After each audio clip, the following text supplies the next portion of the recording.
Detrás de la sonrisa cálida y la voz dulce de la señorita maestra se escondía una mujer compleja, cálida y apasionada. Nuestro adorado personaje de hoy fue mucho más que un simple personaje más de televisión. Fue una actriz argentina que dejó una huella imborrable en la cultura popular argentina. Esta biografía te invita a descubrir las facetas desconocidas de su vida, desde sus inicios en la actuación hasta los misterios que rodearon su trágica partida. Cristina Lemercier era el nombre artístico de Cristina Noemí Perone. Hija de una militante peronista que llegó a tener un cargo de asesora durante el menemismo y de Ceferino Perone, un destacado campeón argentino de ciclismo que luego trabajó como comerciante. Cristina nació el 3 de abril de 1951 en los suburbios de Buenos Aires. Más precisamente en José Cepaz. Tenía dos hermanas más, Gloria y María Rosa Perone. El primer trabajo televisivo de Cristina fue en 1967, a los 16 años de edad, en el programa televisivo Jacinta Pichimahuida. Este estaba protagonizado por Evangelina Salazar, quien se tomó un receso laboral porque se había casado con Palito Ortega. Cristina tomó entonces su lugar en el papel de Fermina Piangetti, una suplente de la maestra Jacinta. En la ficción, los alumnos le hacían la vida imposible para que retornase así Jacinta Pichimahuida, Evangelina Salazar. Pero con el tiempo, los alumnos adoraron a este reemplazo. Vamos, mírame. No decís la verdad, Tito. Sí, señorita. Más bien creo que estás responsabilizándote de algo por encubrir a otro compañero.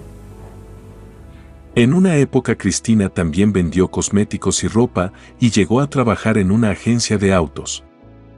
Más tarde, protagonizó los programas Señorita Maestra, de 1982 a 1984, y tuvo versión teatral en El Astros, y luego siguió Séptimo Grado, y Adiós a la Escuela de 1985.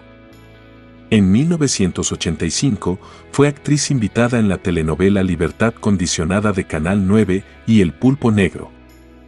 En 1987, grabó en Buenos Aires la telenovela Por Siempre Amigos, con el grupo musical Menudo, que contaba entre sus integrantes al joven Ricky Martin, de 15 años, en ese tiempo.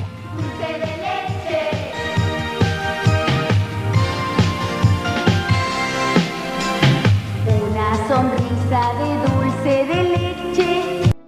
En 1989 y 1990, condujo en ATC el ciclo infantil Dulce de Leche. En 1991, realizó el programa infantil Cristina y sus amigos. Luego, saliendo del hábito laboral, Cristina protagonizó un curioso y comentado incidente en Tucumán. En ocasión de un festejo por el 9 de julio, Día de la Independencia. Esta se trepó al palco de autoridades y ocupó por unos instantes un lugar detrás del expresidente Carlos Menem, hasta que fue desalojada.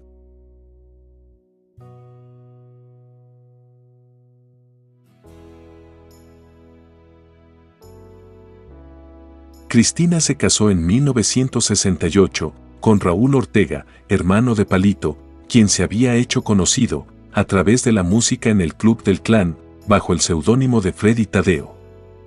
Evangelina Salazar fue quien se los presentó. De esa relación fueron padres de 3 hijos. Durante más de 2 décadas, el matrimonio tuvo una vida soñada. Hasta que en 1991, en medio de versiones sobre celos y el supuesto acercamiento de ella a un personaje importante del ambiente político de esa época, llegó la separación. Ortega ya hacía algunos años que se había alejado del canto y dado un vuelco en su vida al dedicarse por entero a la política. De hecho, al momento de la tragedia, estaba instalado en Costa Rica, donde se desempeñaba como embajador plenipotenciario del gobierno de Carlos Menem. Sin embargo, se mantenía en contacto con Cristina por la familia que habían formado. En 1992, Cristina tuvo un problema serio de salud. Le descubrieron un páncreas edematoso. Estuvo 14 días internada en terapia intensiva. Salió, pero al otro día le operaron urgente de vesícula. Volvió a su casa, pero le volvieron a internar por un pH que no le podían controlar. A sus problemas de salud se sumó que su ciclo en ATC fue levantado y su madre fue echada de su cargo como asesora presidencial. Se estaba recuperando cuando tuvo otro golpazo. El 26 de julio de 1996, Luis Ortega, hermano de su marido y casado con Gloria, hermana de Cristina, falleció en un siniestro vial. La muerte de su cuñado comenzó a envolverla en la depresión. Como Cristina estaba separada de su esposo, quien se desempeñaba como embajador en Costa Rica, cada vez que volvía al país, se quedaba en el chalet de San Miguel. Ese diciembre de 1996 había vuelto para pasar las fiestas con sus hijos. La noche del 22 de diciembre comenzó una fuerte discusión entre Cristina y Ortega, que según las crónicas periodísticas de ese entonces, se habría originado por la propuesta del político. Quería que la familia, que vivía entonces en aquella casona del Gran Buenos Aires, se mudara a su Tucumán natal. Eran las 3 de la madrugada del 22 de diciembre de 1996, cuando Cristina y su marido Raúl Ortega mantenían una fuerte y áspera discusión. Los reclamos que se hacían cortaban el silencio de la noche. 2 de sus hijos dormían en la casa familiar, junto a una pequeña invitada que terminó siendo testigo de la trágica situación. Los reproches entre ellos tomaban protagonismo. Esa noche fue una más, la última. Cristina, deja ese revólver, se escuchó decir a Raúl. Ya era tarde. La pelea terminó en tragedia.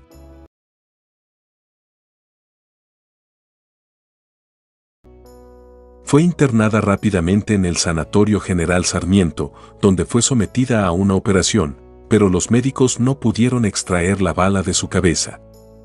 Estuvo 5 días con muerte cerebral, hasta que finalmente murió el 27 de diciembre, producto de un paro cardiorrespiratorio. El misterio invadió la causa. Se produjeron decenas de especulaciones sobre lo que había pasado entre ellos, puertas adentro. El fallecimiento de la actriz generó una fuerte conmoción en el mundo del espectáculo. La justicia detuvo a su exmarido, quien algunas horas después fue liberado.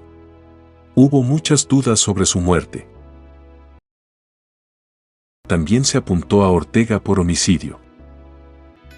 Ante la policía, el político sostuvo que era habitual tener un arma en la casa en esa zona, por una cuestión de seguridad. Ortega sostuvo que Cristina sufría una fuerte depresión, producto de un accidente que había tenido algunos años antes, en 1992. Eso le había provocado bajar 10 kilos y que la había alejado de la escena artística. Cristina estaba bajo tratamiento psiquiátrico, pero en los últimos tiempos se encontraba mejor. La actriz estaba muy ansiosa por la llegada de su esposo. Quería recomponer su matrimonio y unir a su familia. Eso la tenía mal. Sus días de internación fueron una lenta agonía. Inconsciente y dormida, Cristina estaba conectada a las máquinas que la mantenían con vida. La muerte cerebral fue irreversible. Los restos mortales de la actriz descansan en el cementerio Jardín de Paz, en Pilar. Poco antes de su inhumación, se había celebrado una misa en la Catedral de San Miguel. La partida de Nuestra Señorita Maestra fue una pérdida irreparable para el mundo del espectáculo. Su talento y su calidez aún nos siguen inspirando. Así despedimos con un fuerte aplauso a esta inolvidable actriz que tantos lindos momentos nos trae al recuerdo de nuestra niñez. Como lo fue en vida, la señora Cristina Lemercier.